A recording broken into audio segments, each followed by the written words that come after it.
Pukul 6 waktu Indonesia Tengah, Radio Republik Indonesia ND menghadirkan Warta Berita. Selamat pagi pendengar, Anda kembali mendengarkan Warta Berita untuk edisi hari ini, Jumat 12 Juli 2024 dengan Sari Berita. Aliansi Masyarakat Indonesia Timur di Jabodetabek siap menggelar aksi demonstrasi di depan Mabes Polri hari ini, 12 Juli 2024. Puluhan tahun ruas jalan Hepang Sika sejauh 8 km di Kecamatan Lela, Kabupaten Sika rusak parah, namun tidak ada perhatian dari pemerintah. Inilah berita selengkapnya bersama saya, Christine Senda.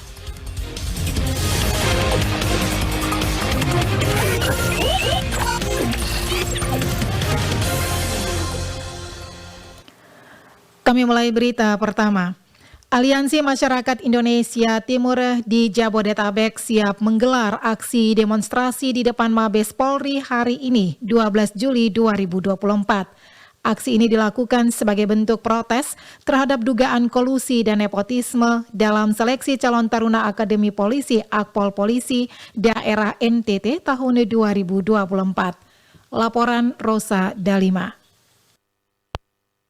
Gerakan ini sebenarnya gerakan keprihatinan atas situasi yang terjadi khususnya di NTT terkait dengan rekrutmen calon taruna Akpol. Penolakan ini dipicu oleh pengumuman hasil seleksi di mana dari 11 calon yang lolos, mayoritas berasal dari luar NTT.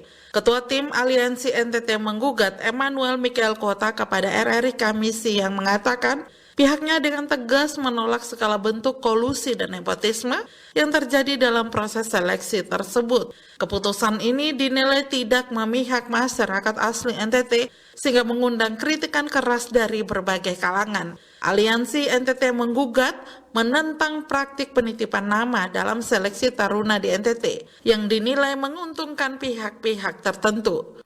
Kami prihatin karena hasil rekrutmen itu, hasil seleksi, menyisikan anak-anak NTT. Kita lihat dari hasil itu, dari nama cuma ada satu di situ yang asli orang NTT.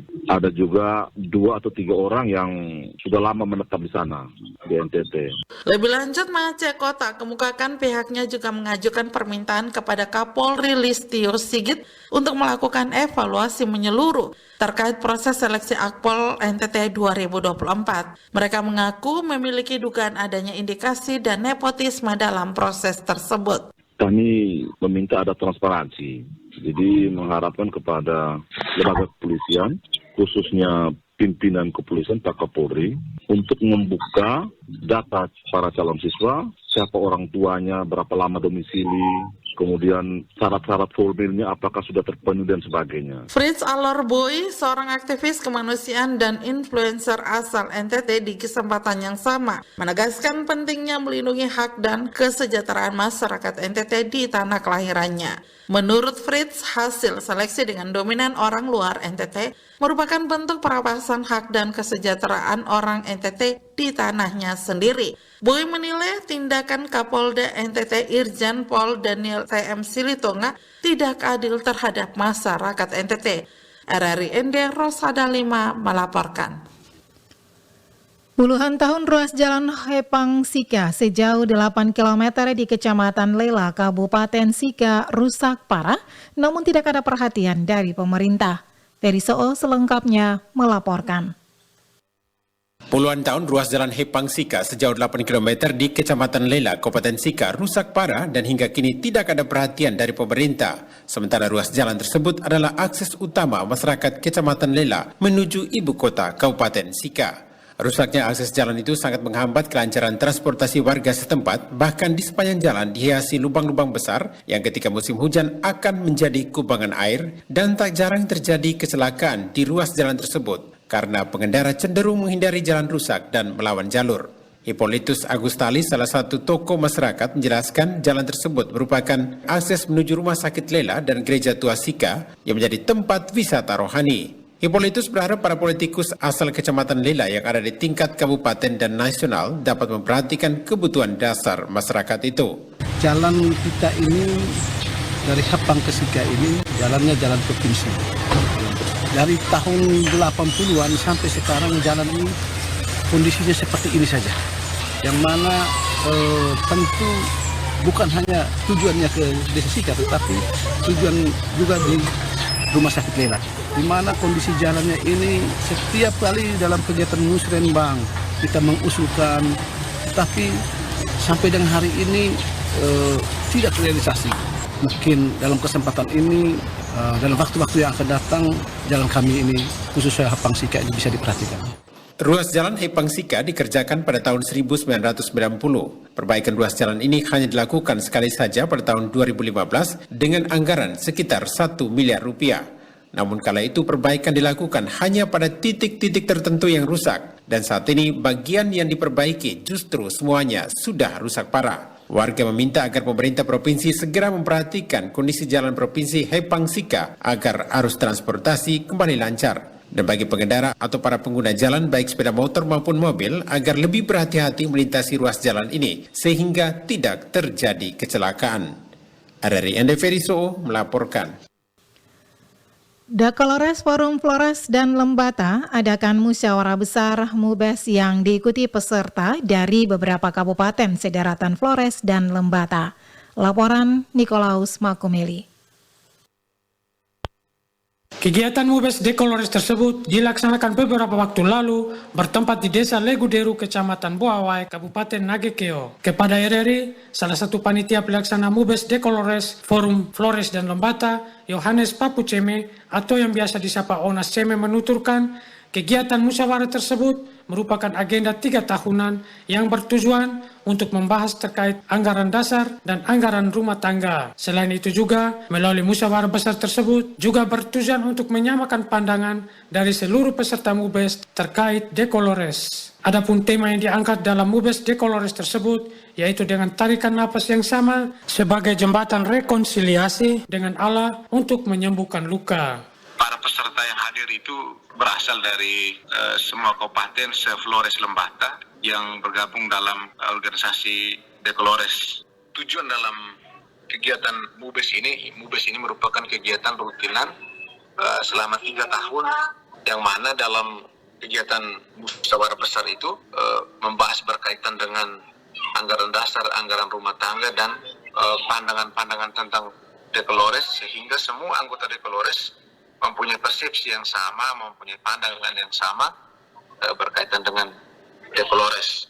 Dijelaskan Onas, kegiatan MUBES Forum Dekolores Flores dan Lembata dibuka secara resmi oleh Ketua Yayasan Warna Kasih Dekolores. Dalam balutan adat dan tradisi Nagekeo, para tamu undangan dijemput dengan beasa atau sapaan adat sebelum menuju ke tempat pelaksanaan MUBES. Turut hadir pada kesempatan tersebut beberapa pemerhati, Kadis Dukcapil Kabupaten Nagekeo, tokoh masyarakat, serta tokoh agama.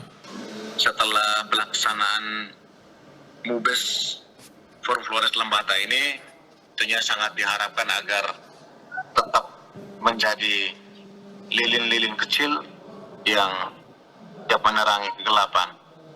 Karena moto dalam Dekolores itu adalah lebih baik menyalakan lilin daripada meneriakan kegelapan. Ditambahkan bahwa pada saat pelaksanaan MUBES juga digelar atraksi Inner Power dari beberapa anggota Dekolores bertempat di lapangan Leguderu. Adapun para peserta yang hadir pada MUBES tersebut berasal dari Kabupaten Manggarai, Manggarai Timur, Manggarai Barat, Ngada, Ende, Sika, serta dari Kabupaten Lembata. RRI Ende, Nikolaus Makumeli melaporkan.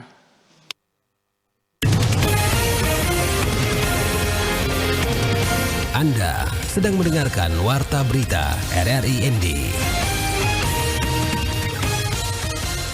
Siaran ini dapat juga didengar melalui streaming di rri.co.id dan RRI Digital. Kita beralih ke berita lainnya. Rumah Tahanan Negara Rutan Kelas 2B Bajawa menunjukkan komitmen dalam pembinaan dan pembangunan kemandirian bagi warga binaan pemasyarakatan WBP dengan memanfaatkan lahan sempit di dalam rutan untuk kegiatan bertanam sayuran. Laporan Suimam.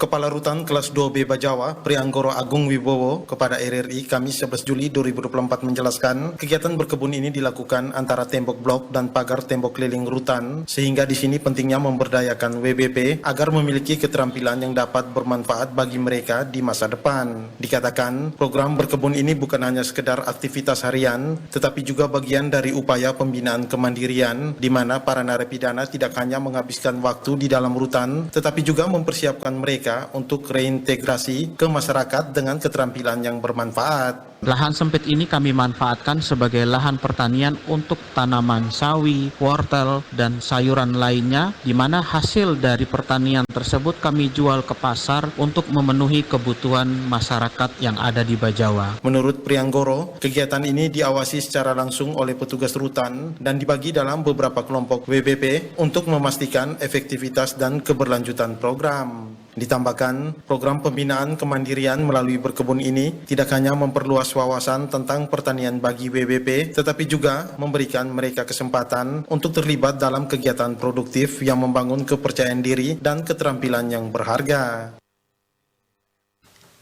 5 desa di Kecamatan Talibura, Kabupaten Sika terdampak abu vulkanik erupsi Gunung Lewotobi laki-laki. Laporan Lady Badin. Pasca letusan Gunung Lewotobi laki-laki di Flores Timur, 5 desa di Kecamatan Talibura, Kabupaten Sika mengalami dampak serius akibat debu vulkanik yang melanda. PLT Kepala Badan Penanggulangan Bencana Daerah BPBD Kabupaten Sika, Yohanes Putubota menjelaskan bahwa ada 5 desa yang terdampak, yakni Desa Hikong, Desa Kringa, Desa Timutawa, Desa Uden, dan Desa Ojang. Menurut Putubota, meskipun beberapa laporan media awal menyebutkan ada 20 desa terdampak yang benar-benar terkena dampak signifikan hanya di 5 desa tersebut. Dampak utama yang dirasakan warga antara lain gangguan pernafasan akibat debu vulkanik yang menebal di udara. Selain itu, sektor pertanian juga terdampak karena tanaman tertutup debu vulkanik dan sumber air untuk konsumsi juga tercemar.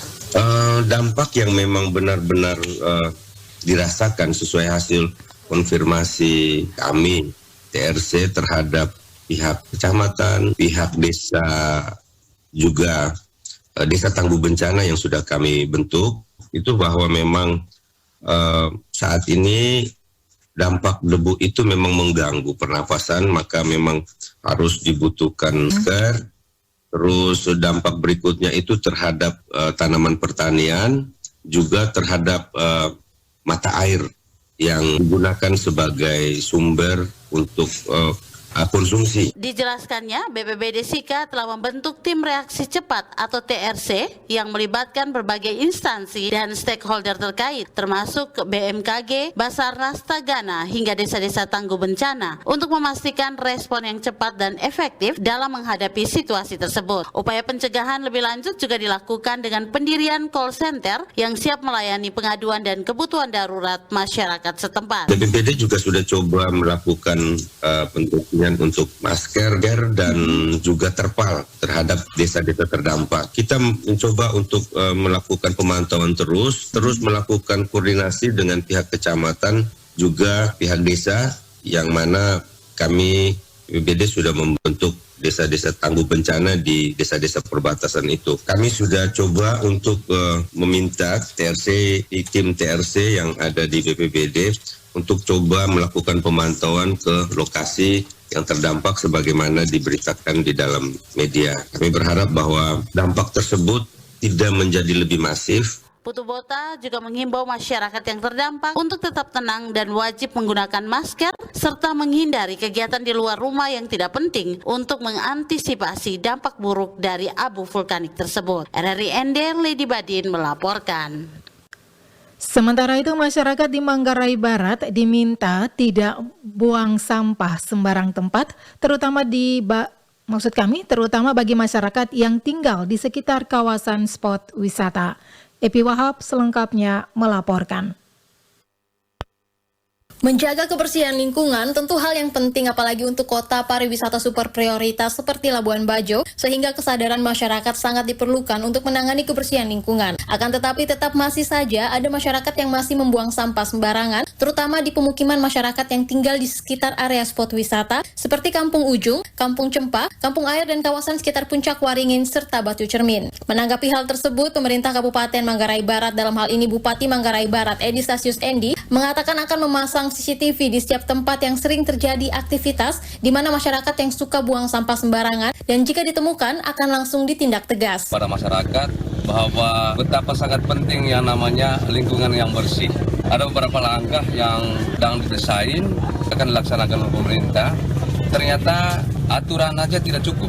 Maka kita akan memasang nanti CCTV beberapa spot yang selama ini orang gemar membuang sampah di spot-spot yang telah kita identifikasi. Yang pada saatnya kalau kita mengetahui, mengecek di CCTV ada masyarakat yang membuang sampah tidak pada tempatnya, maka akan diberikan tindakan yang tegas. Tentu berbagai upaya telah dilakukan pemerintah daerah untuk menata dan menjaga kebersihan Kota Labuan Bajo agar bebas dari sampah, mulai dari sosialisasi, kampanye kebersihan, aksi bersih-bersih yang melibatkan lintas sektor, penyiapan armada angkutan sampah berikut petugas kebersihan, tempat pembuangan akhir sampai pada regulasi berupa Perda dan Perbup retribusi sampah. Namun itu belum cukup juga untuk menekan masyarakat yang suka membuang sampah sembarang. Kendati demikian, Bupati juga menghimbau masyarakat untuk selalu menjaga kebersihan lingkungan sebagai cerminan sehat dan sebagai cerminan sebagai warga destinasi kawasan pariwisata super prioritas. Dari Labuan Bajo, Epi Wahab melaporkan.